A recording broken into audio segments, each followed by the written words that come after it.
நண்பர்களே, இன்று ஜனவரி மாதம் 23 லண்டனில் இப்பொழுது நேரம் பிற்பகல் 1:54.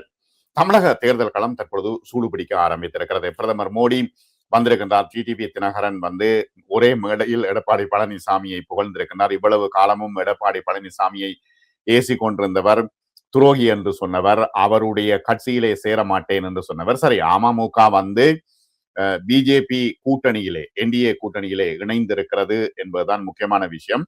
அதிலும் பல மாற்றங்கள் ஏற்படக்கூடிய வாய்ப்புகள் இருக்கின்றன. ஏற்கனவே பாட்டாளி மக்கள் கட்சியினுடைய அன்புமணி ராமதாஸ் என்டிஏ கூட்டணியில் இணைந்திருக்கின்றார். பாரதிய ஜனதா கட்சி, அதிமுக, பாட்டாளி மக்கள் கட்சி, டிடிவி தினகரன், இன்னும் பல கட்சிகள் அங்கே இருக்கின்றன.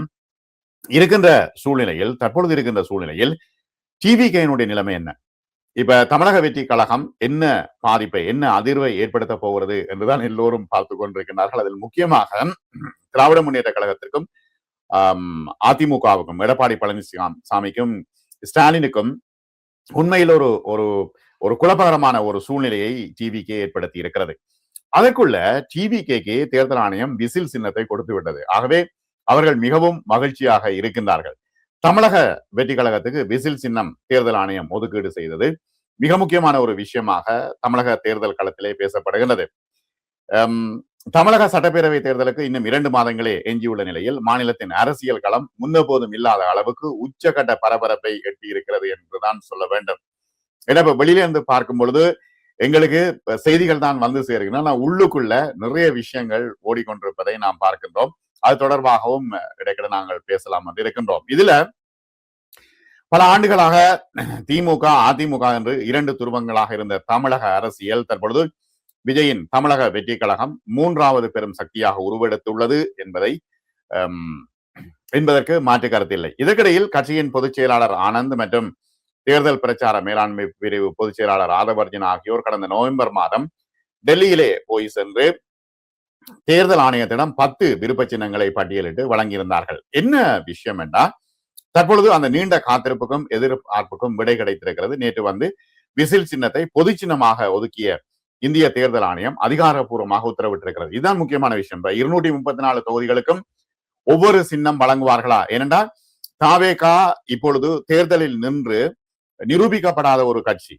ஆகவே வாக்குகள் பெறவில்லை, எத்தனை வீதம் என்று தெரியாது. ஆகவே இவர்களுக்கு ஒரு பொது சின்னம் ஒதுக்குவார்களா, அல்லது வந்து ஒவ்வொரு தொகுதிக்கும் 234 சின்னம் ஒதுக்கிட்டா என்ன செய்யறது, எப்படி கொண்டு போய் சேர்க்கிறது? ஆனால் விசில் சின்னம் அவர்களுக்கு ஒதுக்கப்பட்டது மிகப்பெரிய சந்தோஷமாக அவர்களுக்கு இருக்கிறது. ஏனால் ஏற்கனவே பிகில்ல வந்து விசிலை அவர்கள் பாவித்திருந்தார்கள். ஆகவே இது பரவலாக மக்கள் மத்தியிலே சென்று சேரும் என்று தற்பொழுது அவர்கள் மகிழ்ச்சியாக இருக்கின்றார்கள். சரி, இப்பொழுது பொது சின்னமாக விசில் சின்னத்தை ஒதுக்கிவிட்டார்கள். இது அவர்களுக்கு லேசு.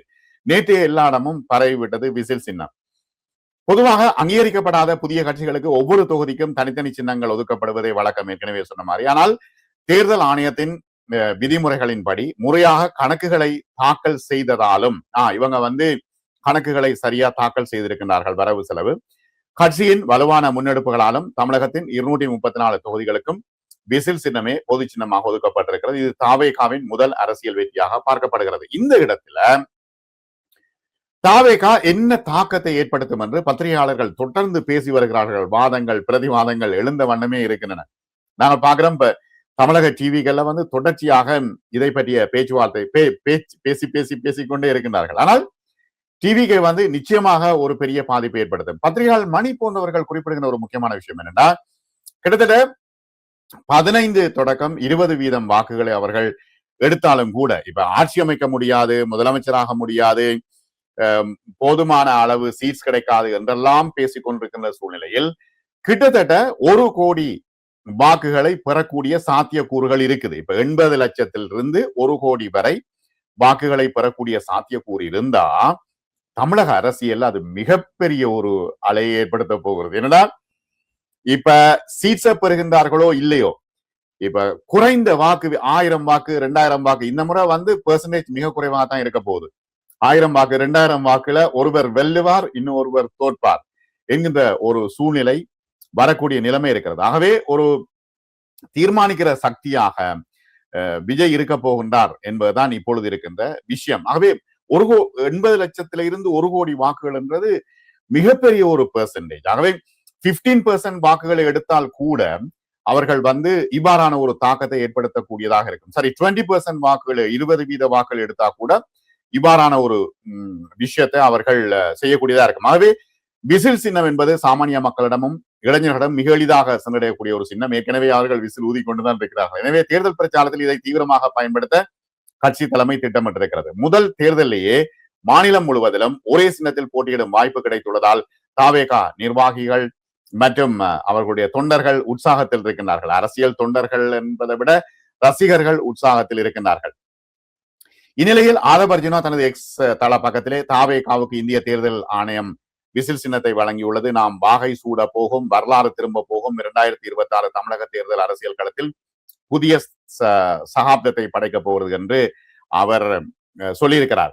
தாவேகா தொண்டர்கள் சமூக வலைதளங்களில் தொடங்கி சுவர் விளம்பரங்கள் வரை வெற்றி சின்னத்தை கொண்டு சேர்க்க வேண்டும். இந்த பணிகளில் தேர்தல் ஆணையம் நமக்கு ஒதுக்கியுள்ள அதிகாரப்பூர்வ விசில் சின்னத்தின் அதே வடிவத்தை மட்டும் தோழர்கள் பயன்படுத்த வேண்டும் என்று சொல்கின்றார்கள். ஏன்னா மாறி மாறி வேற வேற விசில் சின்னத்தை அவர்கள் கீறி விட்டார்கள்னா எதுக்கு போடுறது எதுக்கு போடாம இருக்கிறது என்ற பிரச்சனை ஒன்று இருக்கு. சரி, ஆகவே வந்து இவ்வாறான மிகப்பெரிய தாக்கத்தை விஜயனுடைய தாவேகா ஏற்படுத்தும் என்றே அரசியல் விமர்சகர்கள் சொல்கின்றார்கள்.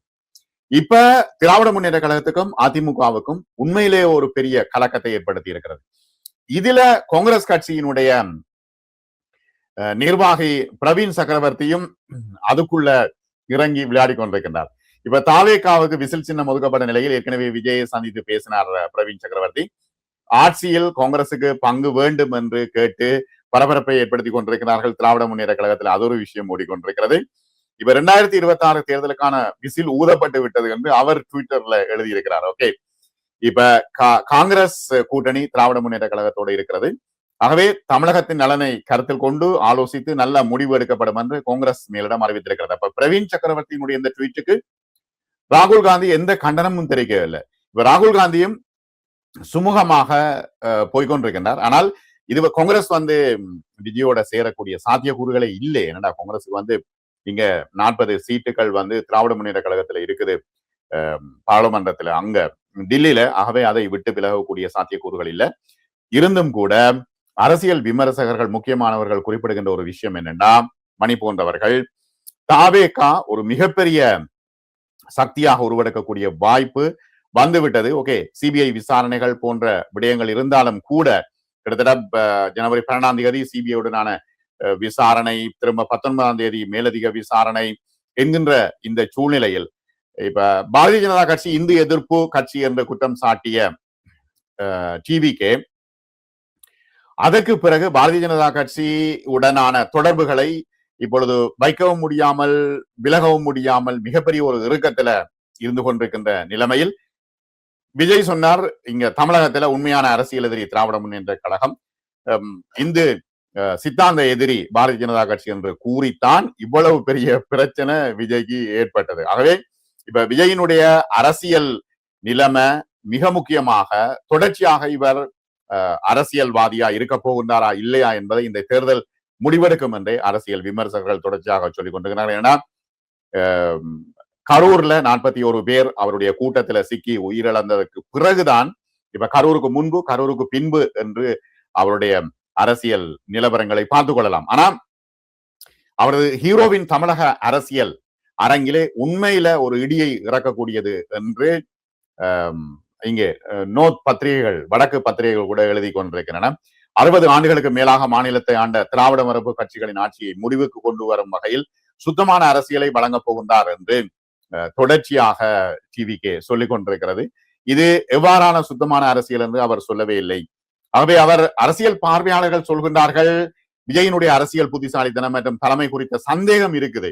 ஏன்னா அவர் பேசுறார் இல்லை, ஏன்னா அவரு இமேஜ் போயிடும் என்று பயப்படுறார். வெளியில அடிக்கடி வந்தா இமேஜ் போயிடும், அந்த இமேஜை வைத்துத்தான் அவர் வாக்குகளை அறுவடை செய்ய நினைக்கிறார். ஆகவே இப்ப நெரிசல் நடந்த கரூரில் விஜய் அவசரமாக புறப்பட்டதும் அதை பொறுப்பேற்க தவறியதும் இந்த இந்த தலைமையின் கீழே சந்தேகங்கள் எழுப்பக்கூடியதாக இருக்கிறது. ஆனாலும் கூட விஜய் ஒரு வீடியோவோட தான் எல்லா விஷயங்களையும் செய்து கொண்டிருக்கிறார். ஆனாலும் இந்த விசில் சின்னம் மக்கள் மத்தியிலே இப்பொழுதே பரவி விட்டது.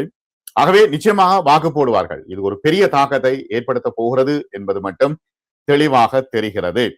இப்ப ஒரு சின்ன சின்ன பெர்சன்டேஜ்ல தோற்க போகின்றார்கள். திராவிட முன்னேற்ற கழகம், அதிமுக போன்ற கட்சிகள், அது சீமான கட்சியா இருந்தாலும் கூட சிறிய பெர்சன்டேஜ்ல தோற்கக்கூடிய வாய்ப்புகள் இருப்பதாகவே அரசியல் விமர்சகர்கள் சொல்கின்றார்கள். பார்ப்போம் என்ன நடைபெறுகிறது என்று. அடிக்கடி அப்டேட் வரும்பொழுது நான் உங்களுக்கு தருகின்றேன். நன்றி நண்பர்கள்.